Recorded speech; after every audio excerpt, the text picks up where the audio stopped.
Breaking news చూస్తున్నాం. Telangana assembly ఎన్నికల్లో ఘన విజయం సాధించిన తర్వాత కాంగ్రెస్ పార్టీ ప్రస్తుతం పార్లమెంటు స్థానాలపై ఫోకస్ పెట్టింది. రాష్ట్రంలోని 17 లోక్సభ స్థానాలను క్లీన్ స్వీప్ చేసేందుకు కసరత్తులు చేస్తోంది. అందులో భాగంగా అన్ని ఉమ్మడి జిల్లాలకు మంత్రులను ఇన్ఛార్జీలుగా కాంగ్రెస్ అధిష్టానం నియమించింది. మార్చి ఏప్రిల్లో లోక్సభకు సంబంధించి ఎన్నికలు వచ్చే అవకాశం ఉంది. అసెంబ్లీ ఎన్నికల స్ఫూర్తిగా లోక్సభ ఎన్నికల్లోనూ విభేదాలు మరిచి పార్టీ గెలుపు కోసం పనిచేయాలని కాంగ్రెస్ అధిష్టానం నాయకులకు సూచించింది. ఇక ముఖ్యమంత్రి రేవంత్ రెడ్డికి చేవెళ్ల, మహబూబ్ నగర్ పార్లమెంటు బాధితులు డిప్యూటీ సీఎం భట్టి విక్రమార్కకి సికింద్రాబాద్, హైదరాబాద్ పార్లమెంటు స్థానాలకు అలాగే ఇన్ఛార్జీలుగా నియమించారు. మంత్రులకు ఇదో పెద్ద సవాల్గా మారింది.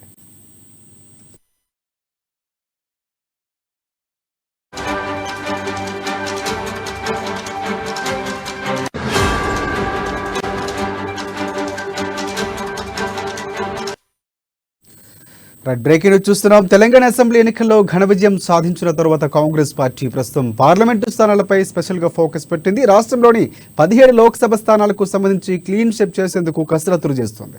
అందులో భాగంగా అన్ని ఉమ్మడి జిల్లాలకు మంత్రులను ఇన్ఛార్జీలుగా కాంగ్రెస్ పార్టీ అధిష్టానం నియమించింది.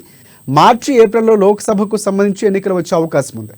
అసెంబ్లీ ఎన్నికల స్ఫూర్తిగా లోక్సభ ఎన్నికల్లోనూ విభేదాలు మరిచి పార్టీ గెలుపు కోసం పనిచేయాలని కాంగ్రెస్ పార్టీ అధిష్టానం నాయకులకు సూచించింది.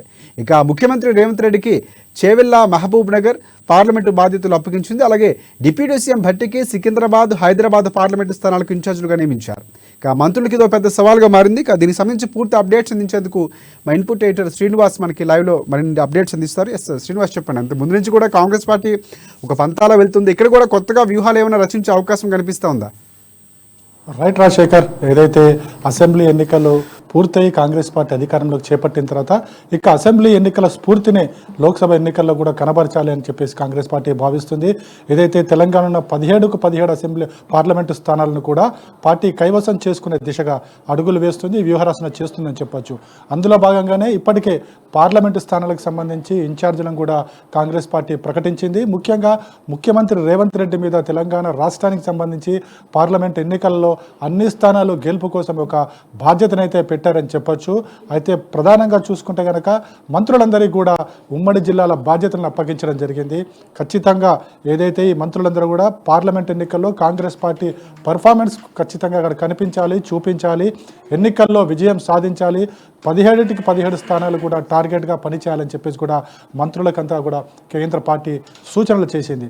ఒకసారి మనం చూసుకుంటే కనుక పార్లమెంటు స్థానాలకు సంబంధించి మనకి ముఖ్యమంత్రి రేవంత్ రెడ్డికి సంబంధించి చూసుకుంటే చేవెళ్ల, మహబూబ్ నగర్ పార్లమెంటు స్థానాలను ముఖ్యమంత్రిని ఇక్కడ ఇన్ఛార్జిగా నియమించారు. అదేవిధంగా భట్టి విక్రమార్కకు సికింద్రాబాద్, హైదరాబాద్ పార్లమెంటు స్థానాలు, ఈ 2 పార్లమెంటు స్థానాలు కూడా చాలా కీలకమైన స్థానాలు మనం చెప్పొచ్చు. ఎందుకంటే ముఖ్యంగా హైదరాబాద్ పార్లమెంటు స్థానాలకు సంబంధించి చూసుకుంటే కనుక అక్కడ ఎంఐఎం గత కొన్ని ఏళ్లుగా కూడా అక్కడే తన పట్టును బిగిస్తూ వచ్చింది. అసదుద్దీన్ ఓవైసీ అక్కడ పార్లమెంటు సభ్యుడిగా చాలా ఏళ్లుగా కూడా కొనసాగుతూ వస్తున్నారు. కానీ ఈసారి ఖచ్చితంగా హైదరాబాద్ పార్లమెంటు స్థానాన్ని కొట్టి తీరాల్సిందే అని చెప్పేసి కూడా కాంగ్రెస్ పార్టీ భావిస్తుంది. ఎందుకంటే ఇప్పుడున్న పరిస్థితుల నేపథ్యంలో బీఆర్ఎస్, ఎంఐఎం 2 కూడా కలిసి పనిచేస్తున్నాయి. సో ఎంఐఎంని కొడితే అక్కడ ఎంఐఎంను హైదరాబాద్ ఎంపీ స్థానంలో బాగా వెయ్యాలని చెప్పేసి కాంగ్రెస్ పార్టీ భావిస్తుంది. అందుకోసమే ఈ కీలక స్థానాన్ని భట్టి విక్రమార్కకు అప్పగించింది. అదేవిధంగా సికింద్రాబాద్ పార్లమెంటు స్థానాన్ని కూడా భట్టి విక్రమార్కకు అప్పగించడం జరిగింది.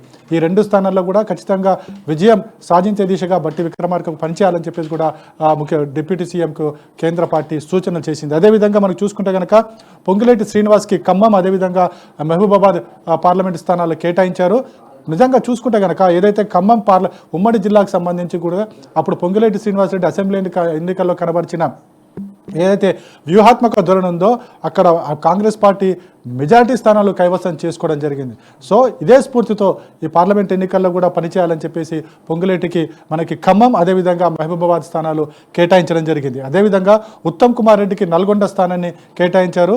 నల్గొండ పార్లమెంట్ స్థానాల్లో ఉత్తమ్ కుమార్ రెడ్డి పట్టు బిగించాలి, ఖచ్చితంగా అక్కడ పార్లమెంట్ స్థానాన్ని కైవసం చేసుకోవాలని చెప్పేసి కూడా చేపట్టడం జరిగింది. అదేవిధంగా కోమటిరెడ్డికి, వెంకటరెడ్డికి భువనగిరి స్థానాన్ని, అదేవిధంగా జూపల్లికి నాగర్కల్ స్థానాన్ని, కొండా సురేఖకు వరంగల్ స్థానాన్ని, సీతక్కకు ఆదిలాబాద్ స్థానాన్ని, అదేవిధంగా శ్రీధర్ బాబుకు పెద్దపల్లి స్థానాన్ని కేటాయించడం జరిగింది.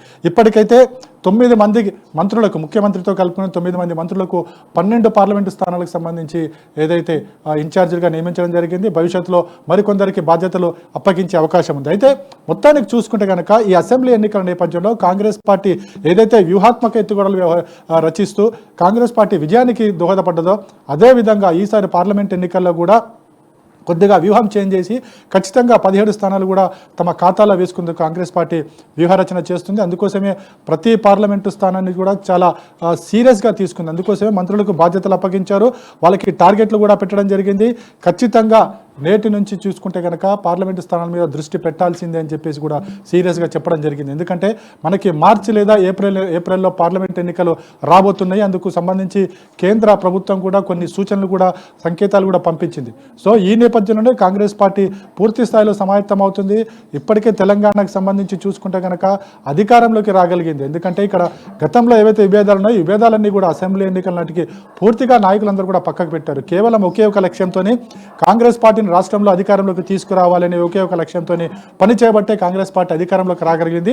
ఇక్కడ కూడా అదే విధంగా వ్యవహరించాలని చెప్పేసి కాంగ్రెస్ పార్టీకి చెందిన సీనియర్లు కావచ్చు, జూనియర్లు కావచ్చు, మంత్రులు కావచ్చు, ఎమ్మెల్యేలు కావచ్చు, కార్యకర్తలు కావచ్చు, అందరికీ ఒకే డైరెక్షన్ ఇస్తుంది.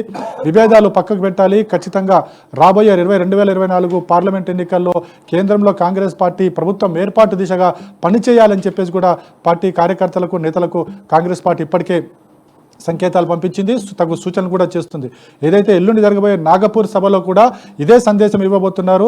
సో ఈ నేపథ్యంలో తెలంగాణలో 17 స్థానాలు, పార్లమెంట్ స్థానాలు గెలుపొందాలంటే ఏ రకంగా వ్యూహాలు చేపట్టాలి, అదేవిధంగా ఒక్కో పార్లమెంట్కి ఒక్కో రకమైన వ్యూహం ఇక్కడ ఉండబోతుంది మాత్రం తెలుస్తుంది. ఎందుకంటే అక్కడ ఉన్న ఆపోజిషన్ లీడర్స్ ఎవరైతే ఉంటారో అటు బీజేపీ కావచ్చు లేదా బీఆర్ఎస్ కావచ్చు, అక్కడ పెట్టే అభ్యర్థులను బట్టి కూడా ఇక్కడ అభ్యర్థుల ఎంపిక ఉండబోతుంది. అదేవిధంగా 2 పార్టీలకు ధీటుగా కాంగ్రెస్ పార్టీ జవాబు జవాబు ఇచ్చేలా అక్కడ ఉండాలి అని చెప్పేసి కూడా కాంగ్రెస్ పార్టీ నిర్ణయించింది. ఈ మేరకు చూసుకుంటే కనుక రాబోయే 100 రోజులు కూడా కాంగ్రెస్ పార్టీ ఇప్పుడు కీలకంగా మారబోతున్నాయి. అందుకోసమే ముఖ్యమంత్రి రేవంత్ రెడ్డి కూడా ఏదైతే అసెంబ్లీ ఎన్నికలు ఇచ్చిన హామీలు ఏవైతున్నాయో ఆ హామీల అమలు దిశగా అడుగులు వేయబోతున్నారు.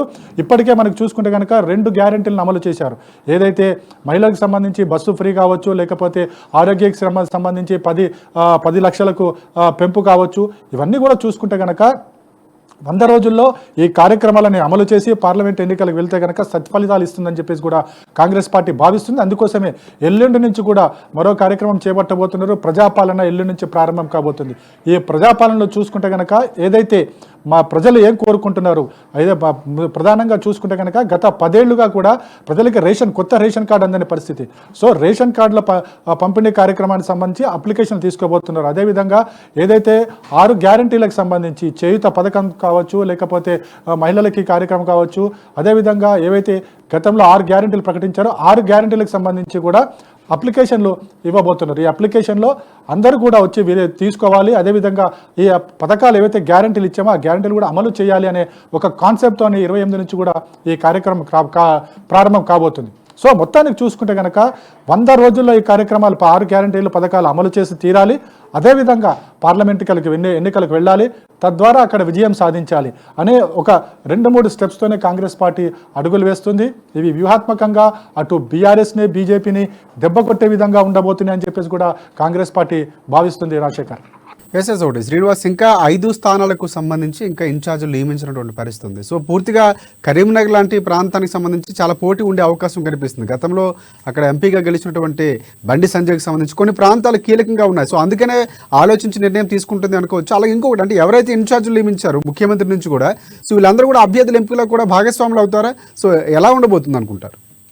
రైట్, మిగతా 5 పార్లమెంట్ స్థానాలకు సంబంధించి కూడా కాంగ్రెస్ పార్టీ కసరత్తు చేస్తుంది. ఎవరిని పెట్టాలి ఖచ్చితంగా, ఎందుకంటే అక్కడ ఉండే ప్రత్యర్థి పార్టీలు ఏవైతే ఉన్నాయో అటు బీజేపీ కావచ్చు, బీఆర్ఎస్ పార్టీ కావచ్చు, అక్కడ ఏ తరహా నాయకులు ఉండబోతున్నారు, అక్కడ ఎవరు అభ్యర్థులుగా ఉండబోతున్నారు, ఇవన్నీ కూడా బేరీజు వేసుకున్న తర్వాతే కాంగ్రెస్ పార్టీ ఇన్ఛార్జీలు నియమిస్తుంది. సో ఇంకో 5 స్థానాలకు సంబంధించి బహుశా 2-3 రోజుల్లో వాటిని కూడా ఫిల్ చేసే అవకాశం కనిపిస్తుంది. ఇక మరోవైపు చూసుకుంటే కనుక కాంగ్రెస్ పార్టీకి సంబంధించి పూర్తి స్థాయిలో ఈ విజయానికి సంబంధించి ఏ కార్యక్రమాలు చేపట్టాలి అనేది కూడా ఒక ఆలోచన అయితే చేస్తుంది.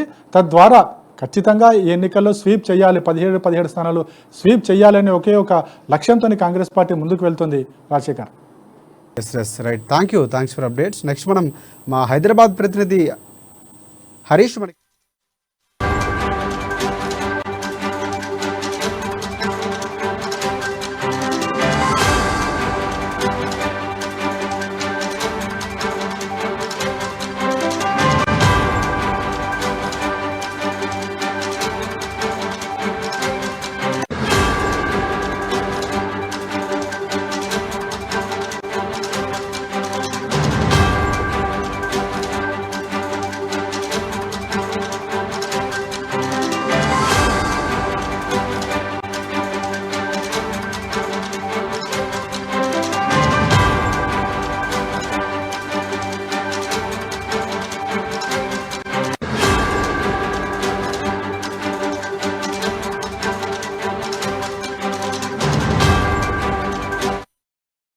రైట్, తెలంగాణ అసెంబ్లీ ఎన్నికల్లో ఘన విజయం సాధించిన తర్వాత కాంగ్రెస్ పార్టీ ప్రస్తుతం పార్లమెంటు స్థానాలపై స్పెషల్గా ఫోకస్ పెట్టింది. రాష్ట్రంలోని 17 లోక్సభ స్థానాలకు సంబంధించి క్లీన్ షిప్ చేసేందుకు కసరత్తులు చేస్తోంది.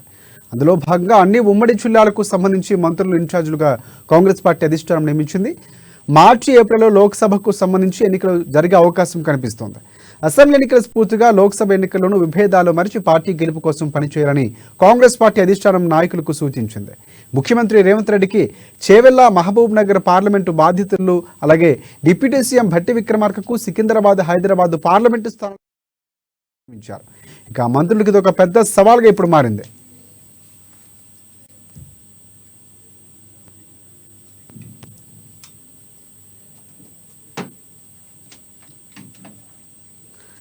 రైట్, దీనిపై మరిన్ని అప్డేట్స్ అందించేందుకు మా హైదరాబాద్ ప్రతినిధి లైవ్ ద్వారా మనకి హరీష్ పూర్తి డీటెయిల్స్ అందిస్తారు. ఎస్ చెప్పండి హరీష్, ప్రధానంగా కాంగ్రెస్ పార్టీ చాలా ప్రత్యేకమైనటువంటి మొదటిసారిగా అంటే అసెంబ్లీ ఎన్నికలు గెలిచిన తర్వాత రాబోతున్నటువంటి పార్లమెంట్ ఛాలెంజ్గా తీసుకుందని చెప్పుకోవచ్చు. ఇంకొకటి ప్రధానంగా అక్కడ చాలా వ్యూహాత్మకమైనటువంటి ప్లానింగ్స్తో వెళ్ళింది. అంటే ముందు అభ్యర్థుల స్వీకరణకు సంబంధించి దరఖాస్తులు కానీ కొత్త ప్రక్రియలు తీసుకొచ్చి అధిష్టానంలో ప్రసన్నం చేసుకుని కాంగ్రెస్ పార్టీ అధికారంలోకి వచ్చినటువంటి పరిస్థితి. సో ఇక్కడ పార్లమెంట్కి సంబంధించి కూడా అలాంటి ఏమైనా వ్యూహాలు రచిస్తున్నటువంటి పరిస్థితి ఉందో, దానికి సంబంధించి అప్డేట్స్ ఉన్నాయా? Thank you Rajasekhar. తెలంగాణలో ఏదైతే అసెంబ్లీ ఎన్నికల్లో అత్యధిక మెజార్టీతో కాంగ్రెస్ పార్టీ గెలవడం జరిగింది. ఇక్కడ గెలుపు తర్వాత కూడా ప్రత్యేకంగా వచ్చే పార్లమెంటు లోక్సభ ఎన్నికలకు సంబంధించి కూడా 3 నెలల ఉన్న కాలంలో పూర్తిగా దానిపైన ఫోకస్ చేసిందని చెప్పొచ్చు. ప్రధానంగా అధిష్టానం కావచ్చు, ఇక్కడ పీసీసీ కావచ్చు, వచ్చే లోక్సభ స్థానాలకు సంబంధించి కూడా 15 స్థానాలను క్లీన్ స్వీప్ చేసే విధంగా కూడా ప్రణాళిక రూపొందిస్తుంది. ఇప్పటికే ఇక్కడ అధిష్టానానికి సంబంధించి కూడా ఇన్ఛార్జీలను కూడా మార్చడం జరిగింది. ఆయా రాష్ట్రాలకు సంబంధించి అంటే కేంద్రంలో బీజేపీ ప్రభుత్వాన్ని గద్దెదించేందుకే లక్ష్యంగా కాంగ్రెస్ పార్టీ వెళ్తుంది. గతంలో ఎన్నికలకు సంబంధించి కూడా ఇక్కడ తెలంగాణలో బీఆర్ఎస్ లక్ష్యంగా తీసుకునే క్రమం కావచ్చు, మార్పు రావాలి, కాంగ్రెస్ కావాలనే నినాదంతో కూడా తెలంగాణలో అధికారం చేయించుకునే నేపథ్యం కావచ్చు. ఇక వచ్చే ఎన్నికలకు సంబంధించి కూడా ఏదైతే కేంద్రంలో పార్టీ అధికారంలోకి వచ్చే లక్ష్యంగా కూడా వ్యూహాత్మకంగా వెళుతున్నట్టుగా చెప్పవచ్చు. ఎందుకంటే ఇప్పటికే ఇన్ఛార్జీలకు సంబంధించి ఇప్పటికే రాష్ట్రాల్లో కొనసాగుతున్న ఇన్ఛార్జీలు ఎవరైతే ఉన్నారో వారిని కూడా మార్చడం జరిగింది. ఇక్కడ మేనిఫెస్టోకి సంబంధించి కూడా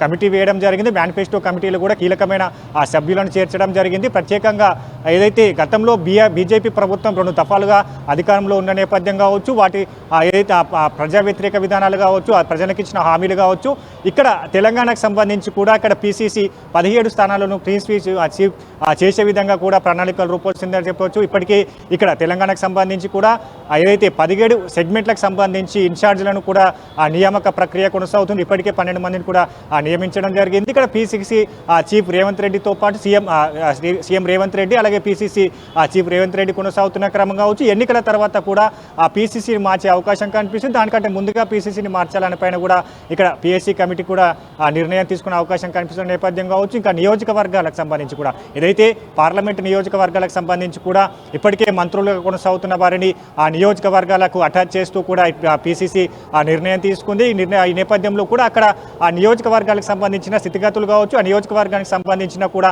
ఆ లోక్సభ ఎన్నికలకు సంబంధించి ఆ నేతను సన్నిహితంతో ఏం కావచ్చు, అక్కడ ప్రజల్లో ఇప్పటికే తెలంగాణలో కాంగ్రెస్ పార్టీ అధికారంలోకి వచ్చే ముందు 6 గ్యారెంటీలు ఏవైతే ఇచ్చిందో దాన్ని లక్ష్యంగా కూడా వెళ్తున్న క్రమం కావచ్చు. ఇప్పటికే 2 గ్యారెంటీలను కూడా అమలు పరచడం జరిగింది. మిగతా గ్యారెంటీలకు సంబంధించి కూడా ఈ నెల 28న గ్రామ సభలను కూడా ఏర్పాటు చేయడం జరిగింది. 28 నుంచి 6వ తేదీ వరకు కూడా గ్రామ సభలు ఏర్పాటు చేయడం జరుగుతుంది. కాబట్టి ఈ నేపథ్యంలో పూర్తిగా ఈ 6 గ్యారెంటీలకు ప్రజలకు చేరువ చేసే విధంగా కూడా ఇప్పుడు లోక్సభ స్థానాలు ఎన్నికలే టార్గెట్గా కూడా ఈ వ్యూహాత్మకంగా వెళ్తున్న క్రమం కావచ్చు. అంటే పూర్తిగా ఈ ప్రజలకు ఏదైతే గతంలో అసెంబ్లీ ఎన్నికలకు సంబంధించి కాంగ్రెస్ ప్రభుత్వం ప్రజలకు ఇచ్చిన హామీలు ఏవైతే 6 గ్యారెంటీలు ఉన్నాయో వాటిని క్షేత్రస్థాయిలో ఇంప్లిమెంట్ జరుగుతుంది. దీన్ని ఏదైతే దీని లోక్సభ ఎన్నికలకు సంబంధించి కూడా దీన్ని పాజిటివిటీగా వాడుకునేందుకు కాంగ్రెస్ పార్టీ వ్యూహాలు రచిస్తున్న నేపథ్యం కావచ్చు. ఇప్పటికే ఆ నియోజకవర్గాలకు సంబంధించి కూడా గైడ్లైన్స్ విడుదల చేయడం జరిగింది. గ్రామ సభలకు సంబంధించి కూడా ఈ నెల 28 నుంచి 6వ తేదీ వరకు కొనసాగుతున్న క్రమం కావచ్చు. 6 గ్యారెంటీలో ఇప్పటికే మహిళలకు సంబంధించిన ఉచిత బస్సు ప్రయాణం కావచ్చు, 200 గ్యాస్ సిలిండర్, అలాగే మహిళలకు సంబంధించి కూడా మహాలక్ష్మి పథకం 2500 ఆర్థిక సాయం కావచ్చు. ఇలాంటి అన్నిటినీ పారదర్శకంగా ఉండే విధంగా గ్రామ స్థాయిలో ఎంపిక జరగాలి, అసలైన లబ్ధిదారులకు ఎంపిక జరగాలని నినాదంతో కూడా కాంగ్రెస్ పార్టీ వెళ్తున్న క్రమం కావచ్చు. ఇప్పటికే దానికి సంబంధించి కూడా అధికారులు కూడా ఆదేశాలు జారీ చేయడం జరిగింది.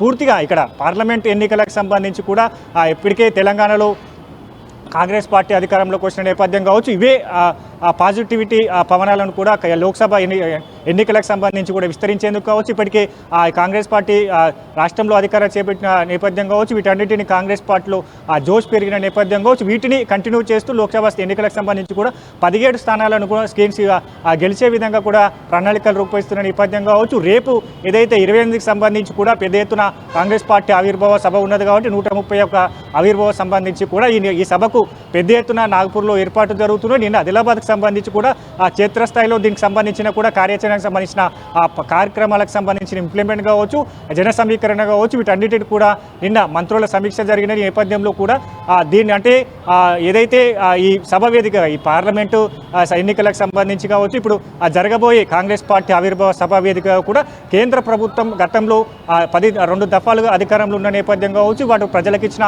హామీలు కావచ్చు, ప్రజలకు ఇచ్చిన పథకాలు తీసుకొచ్చిన ఇంప్లిమెంటేషన్ కావచ్చు. ఈరోజు సీఎం రేవంత్ రెడ్డి అలాగే ఉప ముఖ్యమంత్రి బట్టి విక్రమార్క ప్రధాని నరేంద్ర మోడీని ఈరోజు సాయంత్రం 4 గంటలకు భేటీ అవుతున్న నేపథ్యం కావచ్చు. ప్రధాన ఎజెండాగా ఏదైతే విభజన చట్టానికి హామీలు కావచ్చు, గతంలో ఏదైతే విభజన సమయంలో కూడా కేంద్ర ప్రభుత్వం తెలంగాణ రాష్ట్రానికి ఇచ్చిన హామీలు కావచ్చు, coach factory railway coach factory కావచ్చు, ఇక ఎరువుల కర్మాగారానికి సంబంధించి కూడా పలు అంశాలతో కూడిన విభజన చట్టం హామీలను కూడా ఇప్పటివరకు ఇంప్లిమెంట్ చేయలేదు. కాబట్టి వీటిని కోరే అవకాశం ఉన్నది. రేపు ఏదైతే ఆవిర్భావ సభ వేదిక కూడా ఇలాంటి అంశాలను కూడా ప్రస్తావించే అవకాశం కనిపిస్తుంది. ఇక్కడ పార్లమెంటు నియోజకవర్గాలకు సంబంధించి ఇన్ఛార్జీలను కూడా నియమించారు కాబట్టి క్షేత్రస్థాయిలో వాళ్ళు పనిచేస్తున్న నేపథ్యం కావచ్చు. ఇప్పటికే 6 గ్యారెంటీలు అనుకున్న ఇంప్లిమెంటేషన్ గ్రామస్థాయి ప్రజాపాలన గ్రామ సభలు జరుగుతున్న నేపథ్యం కావచ్చు. పూర్తిగా ప్రజలకు లబ్ధి చేకూరే విధంగా అసలైన లబ్ధిదారులకు ఈ అర్హులకు వీటిని కేటాయించే విధంగా కూడా క్షేత్రస్థాయిలో పనిచేస్తారు. కాబట్టి ఇప్పటికీ అక్కడ కొనసాగుతున్న ఎంపీలకు సంబంధించిన వైఫల్యాలు పూర్తిగా ఎండగడుతూ కాంగ్రెస్ పార్టీ అధికారంలోకి వస్తే ఏం చేయబోతుంది, ఇప్పటికే అసెంబ్లీ ఎన్నికలకు సంబంధించిన గ్యారెంటీలు అమలు చేస్తున్నాం, లోక్సభకు సంబంధించి కూడా ఖచ్చితంగా ఏదైతే మీ మేనిఫెస్టో కావచ్చు, లోక్సభకు సంబంధించిన ప్రజలకు ఇచ్చే హామీలను కూడా నెరవేరుస్తానట్టుగా. హరీష్, ఒకటి అంటే గతంలో కూడా అసెంబ్లీ ఎన్నికలకు సంబంధించి అభ్యర్థుల ఎంపిక చాలా కీలకంగా మారింది. ఎందుకంటే వ్యూహాత్మకంగా సర్వేలు చేసుకుని కూడా అభ్యర్థులు ఎంపిక చేసినటువంటి పరిస్థితి. సో అలాంటి స్ట్రాటజీ ఏమైనా కాంగ్రెస్ పార్టీ అధిష్టానం ఇక్కడ పార్లమెంట్ అభ్యర్థులకు సంబంధించి యోచించే అవకాశం కనిపిస్తుందా? ఖచ్చితంగా అంటే పార్లమెంటు అభ్యర్థుల ఎంపిక ప్రక్రియకు సంబంధించి కూడా గతంలో అసెంబ్లీ ఎన్నికలకు సంబంధించి కూడా క్రియాశీలకంగా ఏదైతే పారదర్శకంగా కూడా ఈ అభ్యర్థుల ఎంపిక ప్రక్రియ జరిగింది. వాటిలో కూడా పూర్తిగా ఏదైతే 64 స్థానాలు కూడా కైవసం చేసుకునే నేపథ్యం కావచ్చు. లోక్సభ స్థానాలకు సంబంధించి కూడా అభ్యర్థుల ఎంపిక పటిష్టంగా ఉండాలి. అభ్యర్థిని ఏదైతే గెలుపు గుర్రాలని అక్కడ నియమించాలి అనే పైన కూడా పూర్తిగా ఫోకస్ చేసిన నేపథ్యం కావచ్చు. అధిష్టానానికి సంబంధించి కూడా ఈరోజు రేవంత్ రెడ్డి పలు సూచనలు ఏఐసీసీ కూడా చెప్పే అవకాశం కనిపిస్తుంది. ఎవరినైతే ఏ పార్లమెంట్ సెగ్మెంట్కి సంబంధించి కూడా అక్కడ అభ్యర్థిగా పెడితే గెలిచే అవకాశాలు ఉన్నాయో వాటిని ఆ పేర్లను కూడా సూచించే అవకాశం కనిపిస్తుంది కావచ్చు. ఇప్పటికే ఏదైతే అసెంబ్లీ ఎన్నికలకు సంబంధించి కూడా కొంతమంది క్రియాశీలకంగా నేతలు కూడా పరాభవం పొందారు కాబట్టి వాళ్ళను కూడా ఇప్పుడు ఏదైతే ఎమ్మెల్సీ స్థానాలు ఉన్నాయి కాబట్టి ఈ 4 ఎమ్మెల్సీ స్థానాలకు సంబంధించి కావచ్చు, వాటిని ఆ ఎమ్మెల్సీ స్థానాలు కేటాయించి మంత్రివర్గంలోకి తీసుకోవాలా, లేదంటే ఎంపీ స్థానానికి సంబంధించి కేటాయించాలనిపైన కూడా పూర్తి ఇక్కడ పీసీసీ దానిపైన కూడా ఫోకస్ చేసిన నేపథ్యం కావచ్చు. ఇంకా పార్లమెంటు ఏదైతే 12 అసెంబ్లీ పార్లమెంట్ సభ్యులకు సంబంధించి కూడా అభ్యర్థుల ఎంపిక ప్రక్రియకు సంబంధించి కూడా పటిష్టంగా కొనసాగే అవకాశం కనిపిస్తుంది. గెలుపు గుర్రాలకి ఛాన్స్ ఇచ్చే అవకాశం కనిపిస్తున్న నేపథ్యం కావచ్చు. ఇప్పటికే కొంతమంది క్రియాశీలకంగా నేతలు క్షేత్రస్థాయిలో పనిచేశారు. వాళ్ళు గత 5 దఫాలుగా 5 ఏళ్లుగా కూడా అక్కడ ఎమ్మెల్యే స్థానాలకు సంబంధించి కూడా క్రియాశీలకంగా పనిచేసిన నేపథ్యం కావచ్చు. కొంతమందిని ఏదైతే టికెట్లు ఇవ్వకుండా కూడా కొంతమందిని అప్పుడు పిఎస్సి ఆపిన నేపథ్యం కావచ్చు. వాటన్నిటిని నేతలను కూడా నియామక ప్రక్రియ కొనసాగే అవకాశం కనిపిస్తున్న నేపథ్యంలో వాళ్ళకు కార్పొరేషన్ చైర్మన్లు కేటాయించాలా, ఎమ్మెల్సీ స్థానాలు కేటాయించాలని పైన కూడా పూర్తిగా అక్కడ ఏదైతే గతంలో టికెట్ దక్కని వారికి ఇచ్చే అవకాశం కనిపిస్తుంది. కాబట్టి ఇక పూర్తిగా 17 పార్లమెంటు సెగ్మెంట్లకు సంబంధించి కూడా బలమైన అభ్యర్థులను దింపాలనే యోచనలో కూడా పీసీసీ భావిస్తుంది. కాబట్టి మరోసారి అక్కడ ఏదైతే అసెంబ్లీ ఎన్నికలకు సంబంధించి కూడా సర్వేలు చేశారో అలాంటి సర్వేలు మరోసారి చేసే అవకాశం కనిపిస్తుంది. కాబట్టి అక్కడ ఆ నియోజకవర్గాలకు సంబంధించి ఇక్కడ ఏదైతే మల్కాజ్గిరికి సంబంధించి కూడా మైనంపల్లి హనుమంతరావు అక్కడ పరాభవం పొందిన నేపథ్యం కావచ్చు, ఇంకా అట్లాంటి నేతలు కొంతమంది పరాభవం పొందిన నేపథ్యం కావచ్చు. వాళ్లకు ఇంకోసారి అవకాశం కల్పించాలా, మంత్రివర్గం తీసుకోవడానిపైన కూడా పూర్తిగా పీఎస్సీ మరోసారి సమావేశం తర్వాత నిర్ణయం తీసుకునే అవకాశం అయితే ఉంది. అయితే మొత్తంగా ఏదైతే 17 పార్లమెంట్ నియోజకవర్గాలకు సంబంధించి కూడా పూర్తిగా గెలుపు గుర్రాలకే ఇచ్చే అవకాశం కనిపిస్తుంది. ఇప్పటికే దానికి సంబంధించి కూడా కసరత్తు జరుగుతుంది. పలు పేర్లు కూడా PCC chief CM Revanth Reddy కూడా ఈరోజు ఏఐసీసీ నేతలతో కూడా ఇదే అంశం పైన చర్చించే అవకాశం కనిపిస్తుంది కావచ్చు. మరికొన్ని అంటే ఎన్నికల నోటిఫికేషన్ వెలువడక ముందుకే అభ్యర్థులకు సంబంధించిన పేర్లను ఖరారు చేసి ప్రకటించే అవకాశం అయితే ఉంది. Rajasekhar, thanks for updates Harish. Next మనం ఖమ్మం వెళ్దాం. ఖమ్మంలో మా ప్రతినిధి ఉపేంద్ర మనకు అందుబాటులో ఉన్నారు. ఖమ్మం సంబంధించి మా ప్రతినిధి ఉపేంద్ర మనకి అందుబాటులో ఉన్నారు. ఉపేంద్ర, చెప్పండి. ప్రధానంగా చూసుకుంటే కాంగ్రెస్ పార్టీ ముందు నుంచి కూడా కంచుకోటగా ఉన్న ఖమ్మంకు సంబంధించి 10కి 10 సీట్లు సాధిస్తామని చెప్పింది. ఒక సీటు మినహా గెలిచినటువంటి పరిస్థితి అక్కడ పొంగులేటి ప్రధానంగా ఉన్నటువంటి పరిస్థితి. గతంలో కూడా ఎంపీ ఎలక్షన్స్లో పొంగులేటి వ్యూహాత్మకంగా వ్యవహరించి అక్కడ గెలిచినటువంటి పరిస్థితి కనిపిస్తూ ఉంది. సో ఈ నేపథ్యాన్ని కూడా కాంగ్రెస్ పార్టీకి ఖమ్మం అనేది చాలా కంచుకోటగా మరొకసారి విజయాన్ని సాధించే దిశగా ఉండబోతుందని మనం ఎక్స్పెక్ట్ చేయొచ్చు అంటారా? రాజశేఖర్, ఖమ్మం జిల్లాకు సంబంధించి మీరు అన్నట్టుగా కాంగ్రెస్ కి కంచుగా ప్రస్తుతం పరిణమిస్తా ఉంది. దాదాపు 10 నియోజకవర్గాల్లో 9 నియోజకవర్గాల వరకు కాంగ్రెస్ సంబంధించిన విజయబాట ఎగరేసిన నేపథ్యంలో ఖమ్మం పార్లమెంట్ సెగ్మెంట్ కి సంబంధించి 7 నియోజకవర్గాల్లో కూడా ప్రధానమైనటువంటి నాయకత్వం, ఇక్కడ ఉన్నటువంటి కాంగ్రెస్ అభ్యర్థులు గెలుపు బావట ఎగరేయడం అనేది కూడా రానున్నటువంటి రోజుల్లో ఖమ్మం పార్లమెంట్ సంబంధించి ఖచ్చితంగా కాంగ్రెస్ పార్టీ గెలిచి తీరుతుందని చెప్పేసి కూడా ఇప్పటికే ప్రజల్లో కావచ్చు, రాజకీయ విశ్లేషకుల్లో కావచ్చు స్పష్టమైనటువంటి అంచనా ఉందని కూడా స్పష్టంగా చెప్పుకోవచ్చు.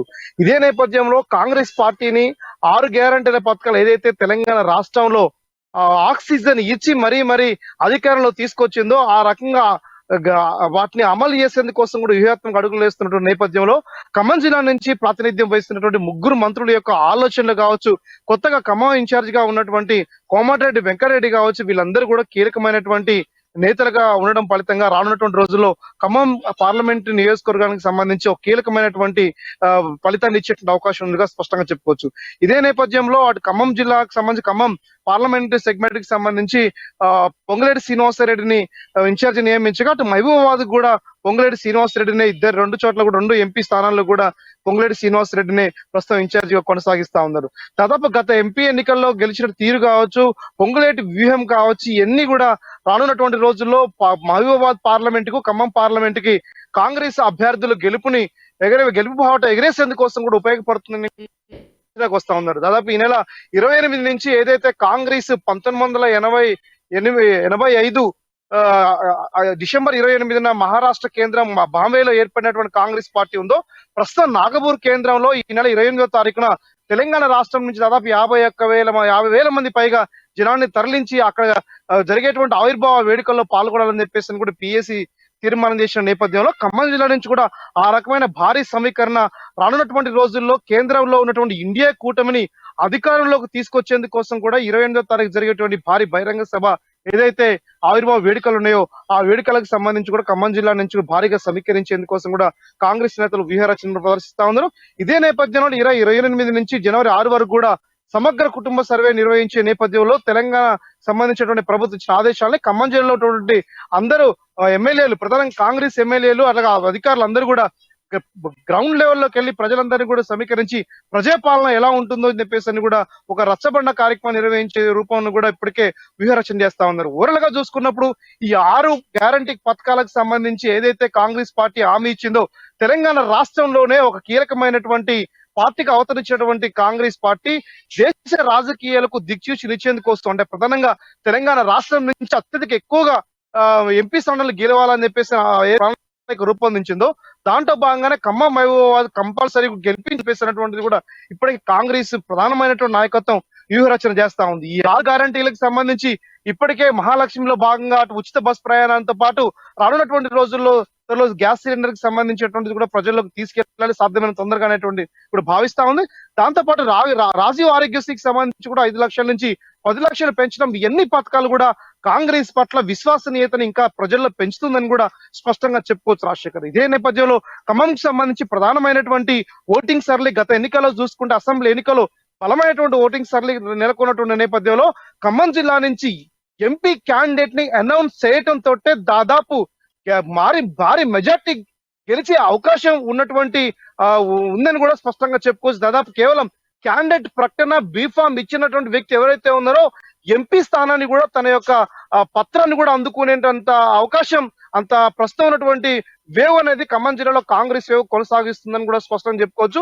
ఖమ్మం జిల్లాకు సంబంధించినటువంటి ప్రధానమైనటువంటి ఇటు కొత్తగూడెం మాట అశ్వరపేటతో పాటు ఖమ్మం జిల్లాకు సంబంధించినటువంటి మదిర, సత్తుపల్లి, వైరా, పాలేరు, ఖమ్మంకి సంబంధించిన చోట కూడా భారీ మెజారిటీ అనేది కూడా కాంగ్రెస్ సంబంధించిన శ్రేణులకు రావడంతో రానున్నటువంటి రోజుల్లో మరింత వ్యూహాన్ని ప్రదర్శించి కూడా ఖమ్మం జిల్లా నుంచి మరోసారి సత్తా చాటేందుకు కోసం ఖమ్మం జిల్లా వ్యాప్తంగా కాంగ్రెస్ శ్రేణులు ఉవ్విలురుతున్నారని కూడా స్పష్టంగా చెప్పుకోవచ్చు రాజశేఖర్. ఒకటి ప్రధానంగా చూసుకుంటే క్లీన్ షీప్ కి ఎక్కువగా అవకాశాలు ఖమ్మంకు సంబంధించి కనిపిస్తున్నాయి 2 సెగ్మెంట్లకు సంబంధించి. సో ఇక్కడ ఇంకోటి ప్రధానంగా అభ్యర్థులు అంటే గతంలో ఎమ్మెల్యే సీట్ రానటువంటి భంగపడ్డటువంటి నేతలు మాట అధిష్టానం నుంచి తీసుకున్నటువంటి వారు కూడా చాలా వరకు ఎంపీ సీటుకు సంబంధించి కొంతవరకు ఆశాజనకంగా ఉన్నటువంటి నేపథ్యం కనిపిస్తుంది. సో వారికి ఈసారి న్యాయం చేసే అవకాశం కనిపిస్తూ ఉందా?